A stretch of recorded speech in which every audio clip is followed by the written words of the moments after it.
Hi guys, welcome to our weekly wrap up. We have some really fun questions today. 2 weeks worth. Yes. That's how it goes. Okay, so the first question that we're going to answer is Megan wants to know, what are the benefits of a rebounder and should I get one? So rebounding or jumping on a trampoline as the non-scientific term. Yeah. So it's a smaller trampoline. Typically the springs are a little bit firmer than like the trampoline you jump on with your kids. So it creates more resistance. A little bit harder. Yep. NASA did a ton of science into this, 10 years ago. The benefits of jumping, right? Yeah, and they're all the way down to what it does at a DNA level. So for all of us non-scientists, we'll give you the just the quick benefits without all of the techie talk. Low to no impact on joints. And it will be a form of cardio. So they recommend it for people with knee, hip, ankle, elderly people that even have a hard time walking. It will improve lymphatic drainage, so it's good for the lymphatic system. Again, all cardio and walking is good for the heart. I didn't think about this one, but it makes a lot of sense. But balance and coordination. Oh, heck yeah. Yeah, so, and this is another one that I was like, increased bone density. So weight loss and metabolism, again, because it's a form of cardio. Yep. Full body. And that's a pretty cool thing, is you got to use most of your entire body. Yeah. The mood, right? Like, I don't know if you guys have ever jumped on the trampoline with your kiddos or seen your kids jump on the trampoline, how they can be grouchy, they get on the trampoline, and all of a sudden they are happy and laughing. Yep. Same for me. Every time I get on the trampoline, it just feels good. I think it's because it's the same thing like swinging a monkey bar as an adult. It's fun, right? It's fun. It helps reduce stress, helps your body, what am I trying to say? I don't know. Feel good. So number 8 was mood enhancement. Number 9 is improved immune function, again, because it's a form of cardio and because it is getting the heart rate up, working your heart a little bit, and the lymphatic system. Yes. All right, that's all we got for... So then should she get one? I don't know. I think it's, again, if we look at... if you're having a hard time getting outside and walking, and you could get a little tiny trampoline and bounce around, maybe. Or even if you want some variation. Yeah, you can get some variation. They're not too expensive. Recommended just jumping rope. Yeah. Yeah. So if you want, the benefits of maybe some impact with jumping is fantastic, right? Jumping rope. There are studies for women where it actually builds bone density in pre and perimenopausal women. Yes, so again, jump rope and walking would be kind of the base layer. Yeah. Rebounding would be add something fun to add on absolutely. But again, if you hate exercise, if you don't like walking and you need something more fun, then this might be a good option for you. Yeah, totally. So there you go, Megan. Okay. Caitlin, supplement recommendations with specifically vitamin D. She has read before that supplementing with vitamin D actually might not help. So, I'm trying to be nice.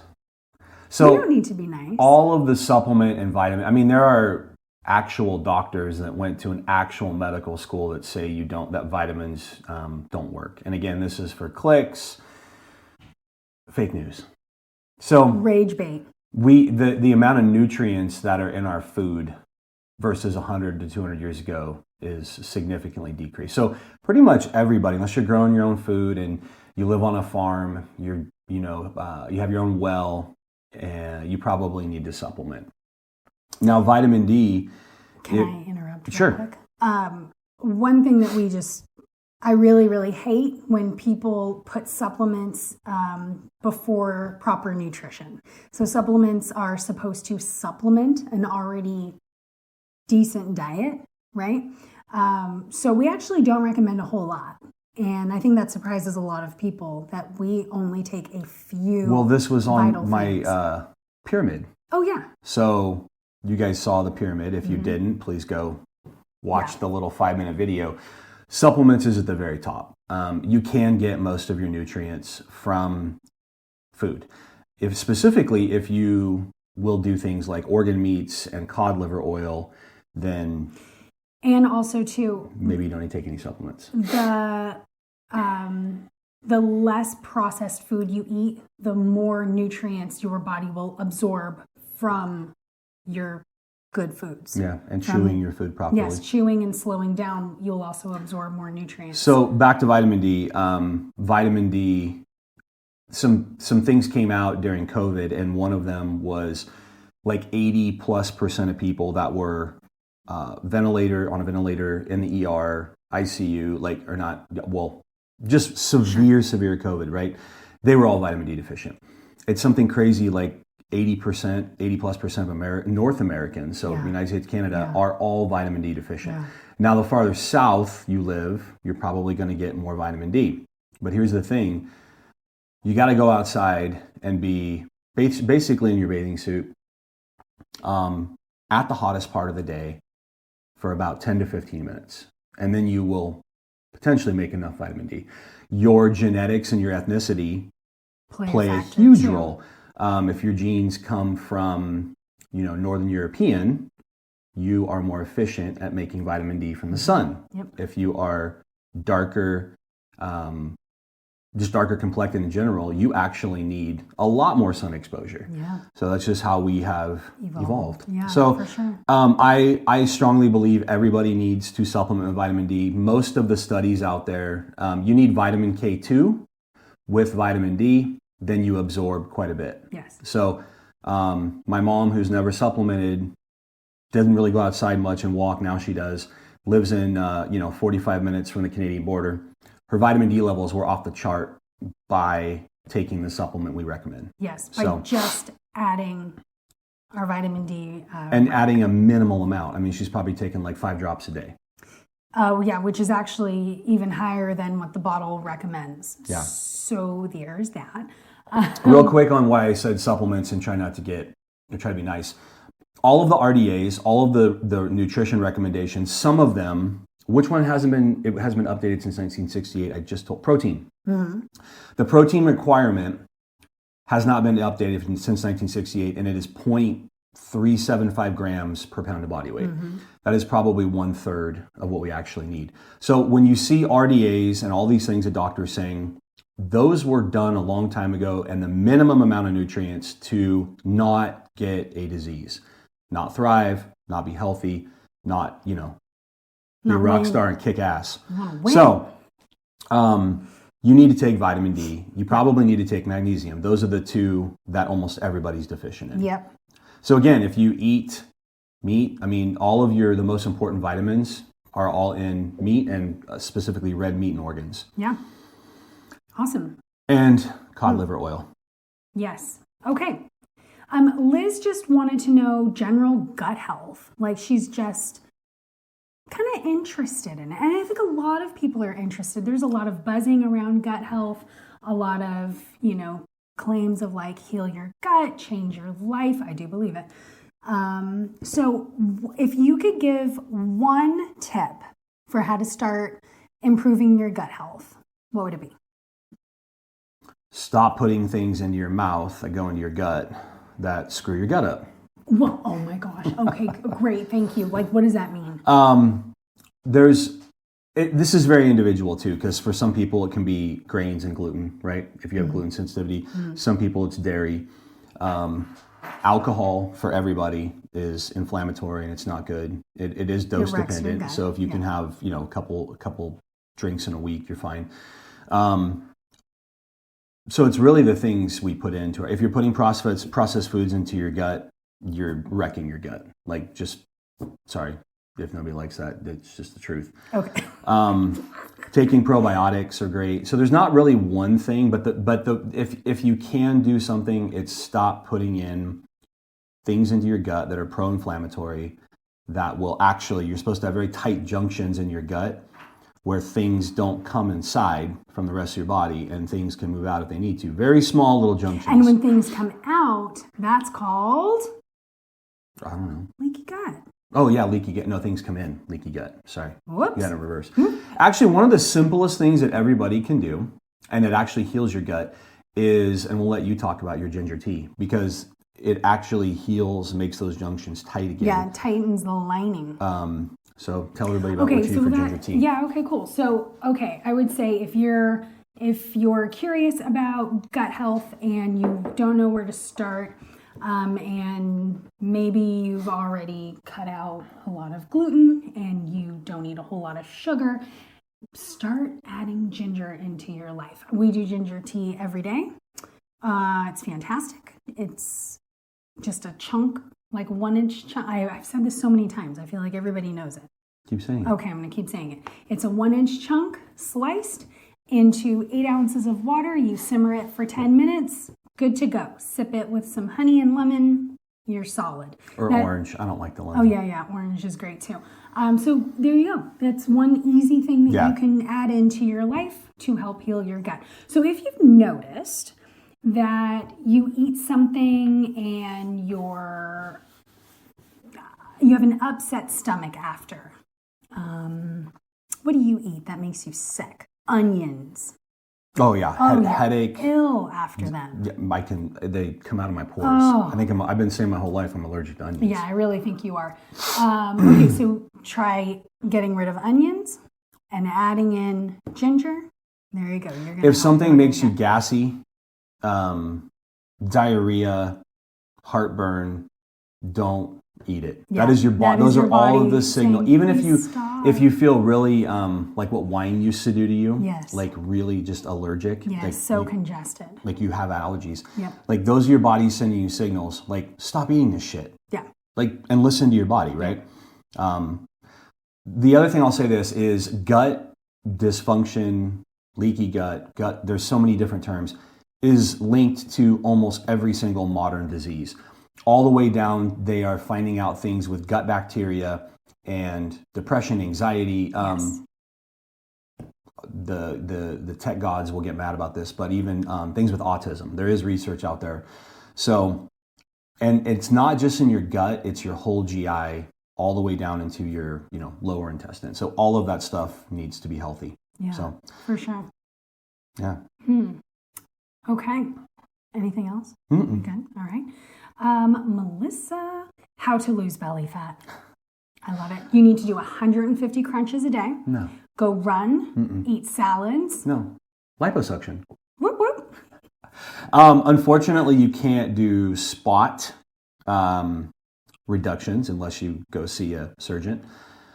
But specifically with belly fat, it's typically hormonal. Like if you have a disproportionate amount of belly fat and you don't really have fat anywhere else in your body, the soy boy men are the ones that are very easy to tell where they look, hey, they look pretty fit, they don't look overweight, or dad bod, right? Like that is those men probably having a disproportionate amount of estrogen. So again, men aren't supposed to have a bunch of estrogen. And I'm not talking about a beer belly, because you said, what'd you say about alcohol belly? It looks like a big round square. Yeah. This is like love handles lower, around the belly button. The easiest thing to do with that is get your sleep in check. When sleep is good, then your hormones are better. Yes. Yes. Vitamin D, we just talked about. Yes. Vitamin D helps. Vitamin D is technically a hormone. Not technically. Yeah, it is. Well, they call it a vitamin. They don't call it a hormone because they don't want it regulated to go away. And believe it or not, some countries actually regulate vitamin D as a hormone. So, and then the other things is going for a walk every day. If you want to specifically really lose fat, trying to get 12 to 14, 15,000 steps a day, you will lose body fat if you're doing increasing your protein. Increasing your protein. Not snacking. No. Yeah. At this point, if we've been working with you for a long period of time, like we really shouldn't be talking about snacking unless it's just the rare occasion. Snacking for your pancakes? Yeah, you just... no, but specifically large meals, 2 to 3 large meals per day. Not having little snackies, that will absolutely help with belly fat. Yes. I did a funny post yesterday. It was 4 things that you need to stop doing. So you need to sleep. You need to eat meals, specifically high in protein. What else did I say? Oh gosh, never mind. Moving on. That was you, not me. That was cute. Interesting article or podcast we've heard lately. I've been down a rabbit, and this is Verity. It was too much cardio. Not doing resistance training.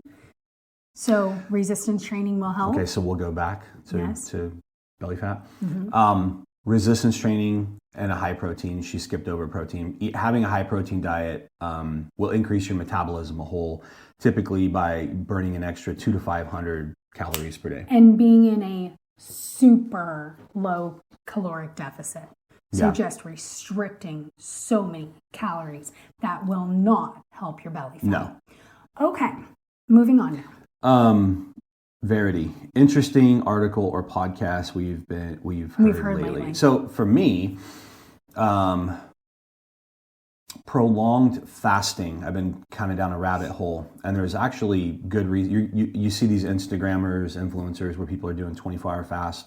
Now dry fasting, where they're actually abstaining from food and water for 24 hours. People doing water fasts with electrolytes for up to like 5 days. So there's a ton of, I'm looking at that. There's a ton of health benefits from it. We'll talk about this stuff more specifically if you have, heart disease, Alzheimer's, dementia, these types of things, cancer that kind of runs in your family. There's some great stuff out there where you do something a few times a year and you can drop your illness rates by a lot. 60, 70, 80% for the rest of your life. Mm-hmm. So what about you? I don't know. I think I have, I just honestly don't know. What have I mentioned to you? Well, you've been reading a book, and it'll kind of go with Alex's things too. So I've been doing a lot of habit. Okay. Atomic Habits. Yeah. Okay, yeah. We'll skip over that, and then when we go to Alex, then we can chit chat about that. All right, cool. Matt, how important is flexibility? I don't like the term flexibility. I like the term mobility. Well, they're 2 different things. Yeah, being mobile is more important, and as guys, we struggle with that more. Mm-hmm. We go, we're in our mid-30s or mid-40s, and we go play a pickup game of basketball, and we pull a hammy, or tear an Achilles. Well, and also too, so if you want, I think the most elementary way to describe the 2 would be flexibility is being able to bend down and touch your toes. Yay, you're flexible. Sure. Mobility is, can you get up and down off the floor with ease? Or can I pick up that 50-pound bag of dog food from the floor without hurting my back? Yeah. That's how I look at it too. Yeah. Mobility is supposed to be for your everyday life. Yes. When we all think flexibility, everybody defaults to yoga, right? Or splits. I can do the splits. Yeah. And it's very individual. There are certain things within your body, your genes, that some people will be more flexible. Eso es stretchy. Men have to work at it more than women. So how much muscle mass you have and how you've trained in sports you've played and your connective tissues are also a factor. So yes, it is highly beneficial. You don't want to be rigid in your body. You want to, if you look at it like this, you want to be like liquid, right? You want to be able to be like water. Do you like that? Bruce, no. No, Bruce Lee. I don't want to be like rigid. Water. I want to be liquid. Yeah. Yes, Matt, tell yourself you want to be liquid. So Matt, I don't see you trying to go to a yoga class anytime soon. So no, and that's what we have Matt doing. I have him doing, and mobility again on the scale of where your fitness should be. It was it's 3rd or 4th. Yeah. I didn't agree with that, but that's just me. I mean, I did it. In my video, I said Jess actually said these 2 can be interchanged depending on the person. To me, mobility for me is a non-negotiable. Yes. I do it every morning, 5 minutes. There's a great guru he was in the CrossFit world, and he's got his doctorate in physical therapy, and he basically just said 5 minutes a day. So there's a few of the guys that I work with where, again, hips and low back, hamstrings, You guys are all on like 5 to 7 minutes a day. Do it at the end of the day when you're winding down, watching TV. That's what Brian's doing. It's fantastic.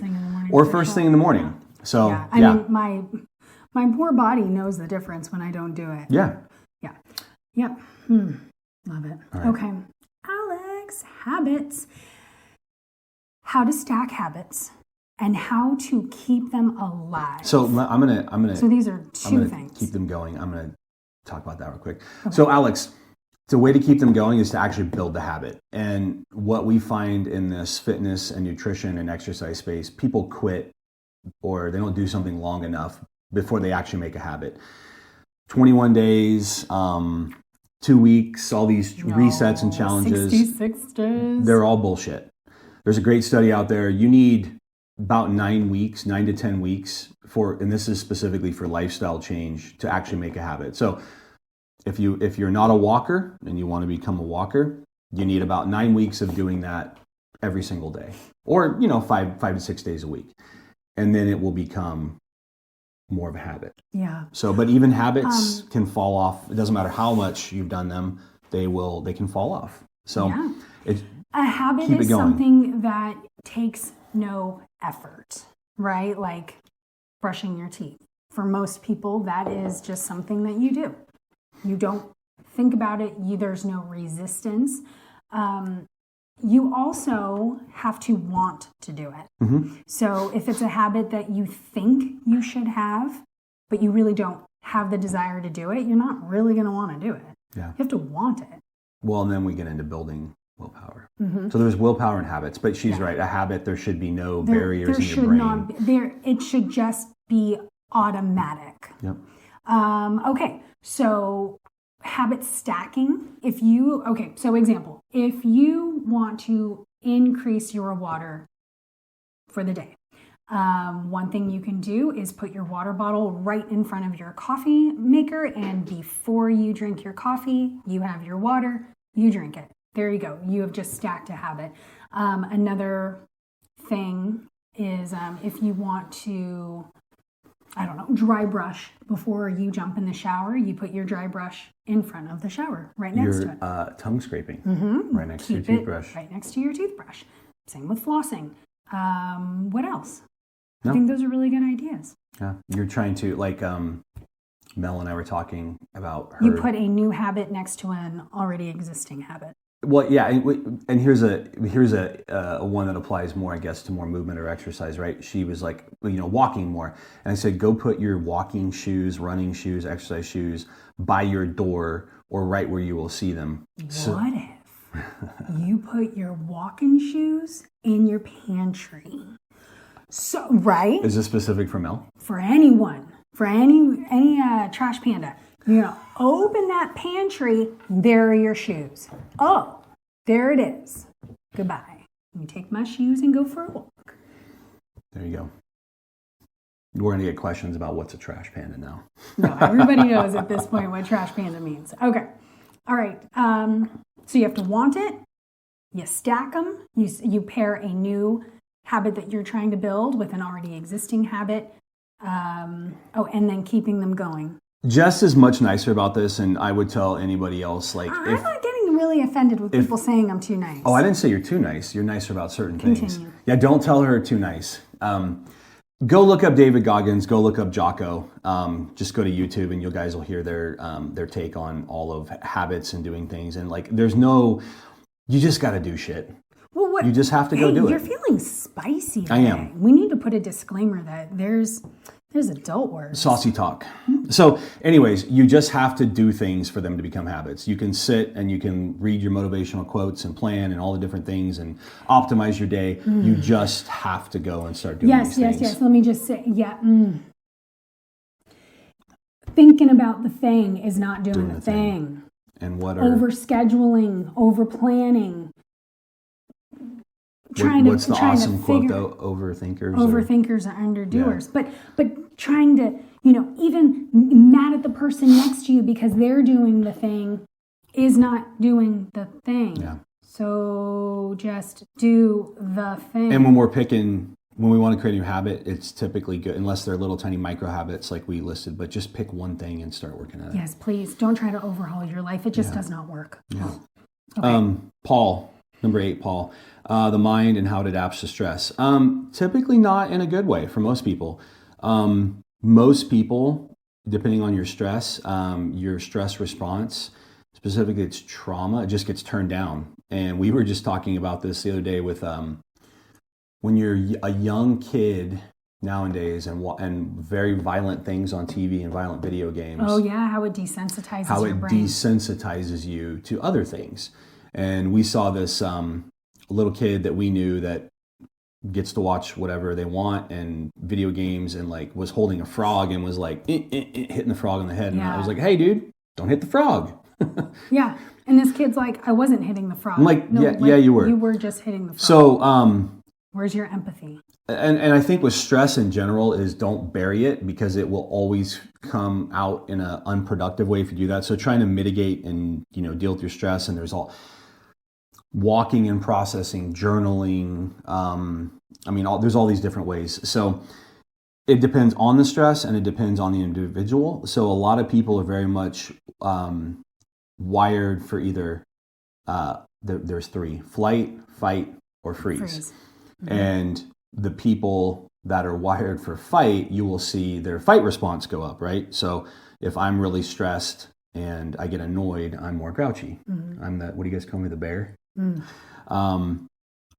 She actually has the fight response too. But you'll see other people too, they want to run away from it, or they'll just freeze. So figuring out which one of those you are. But again, it's just don't bury the stress, just deal with it.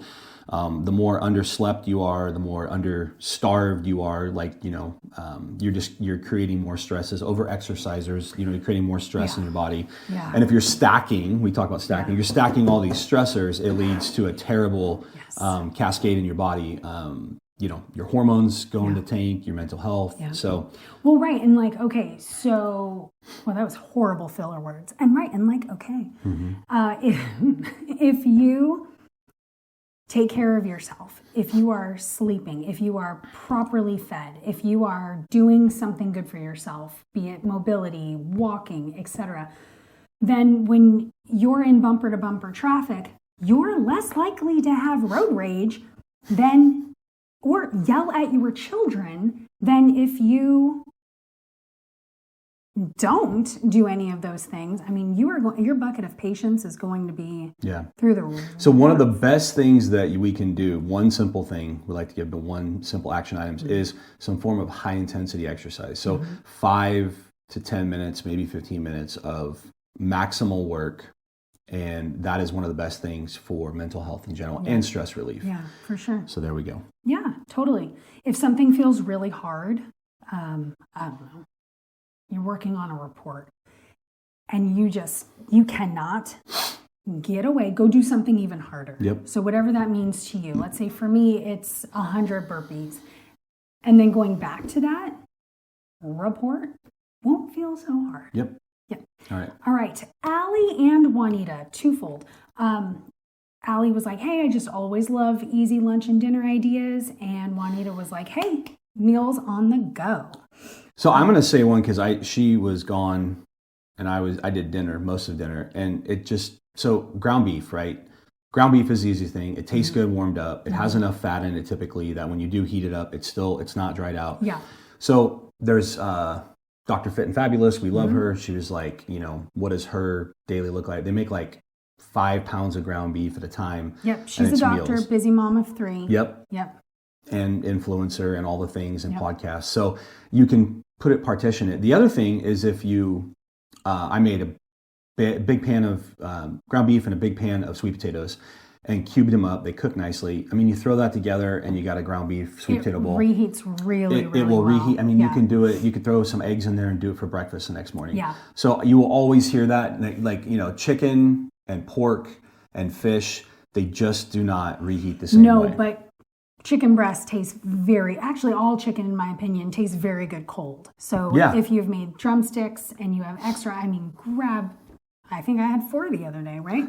grab 3 or 4, throw it in a container, Yeah. have it cold with some cheese and an apple. There you go. You have a meal. Yeah. It doesn't have to, just don't overthink it. And you can even grab, go ahead. No, go ahead. Finish. I was going to say, you could even grab, some jerky with some macadamia nuts, an apple, and a string cheese. You have just taken snack food and made a meal. Correct. Congratulations. Anybody that we've talked to, sometimes we have a little conditioning there, beef is so bad, right? Everybody that starts looking at ground beef differently. And I mean, if you think it's bad, measure out your portions, it's fine. But they find they're like, oh my gosh, this is so easy. I'm actually able to eat real meals real often. It reheats nicely. Yeah. So, and you're really satiated. And again, if you cook your ground beef, and by the way, ground beef actually has a ton of collagen in it. So ground beef out of all of the red meats is pretty good. Yeah. Very good. When you cook it, if you want to do different things, if you need lots of flavors, just put a little salt when you cook it. That way you can throw some seasoning, taco seasoning, Yeah, whatever you want. Whatever. So, yeah, easy. Have a little stir fry seasoning, whatever. And again, chicken's good cold. So it's really like what you and your family will like and eat on for the next few days. But yeah, for sure. We always try to plan our busy days. Turkey roll-ups with cheese is a good one, and I will not enjoy that without a little fancy sauce. Well, like when I make lunch for the girls. Which is mayo and mustard. So we buy the turkey breasts packed in water from Costco. Slice your own turkey. For when it's my time, I do cheddar cheese cubes, turkey, fancy sauce, blueberry or raspberry. There you go. That's lunch. Fancy. The girls they're always happy. Okay. Yes. Burgers also reheat well too. They do. Burgers, if you make them, if it's a cheeseburger and they're made right, they taste okay cold too. Meh. But they reheat well. For me. What else? I don't know. That's pretty much meals on the go. I think that's good. Yeah. Shrimp is delicious cold. I think that's it. Mm-hmm. Shrimp and avocado, that's a delicious meal. Yep. With some fruit. Yeah, I think that's it. Lots of fruit. Yeah, lots of fruit. Cottage cheese, fruit, and a protein shake too. Ricotta cheese, if you like it. Ricotta cheese is... I said that the other day too. Is great for... it's one of the best dairy products out there. It's like in the top 5. Yep. All It right, good. I think that's it. All right. I'm hungry. Yeah, all this food talk. All right. All right. Awesome. We'll see you guys later. Talk to you guys in a week or so. Bye. Bye.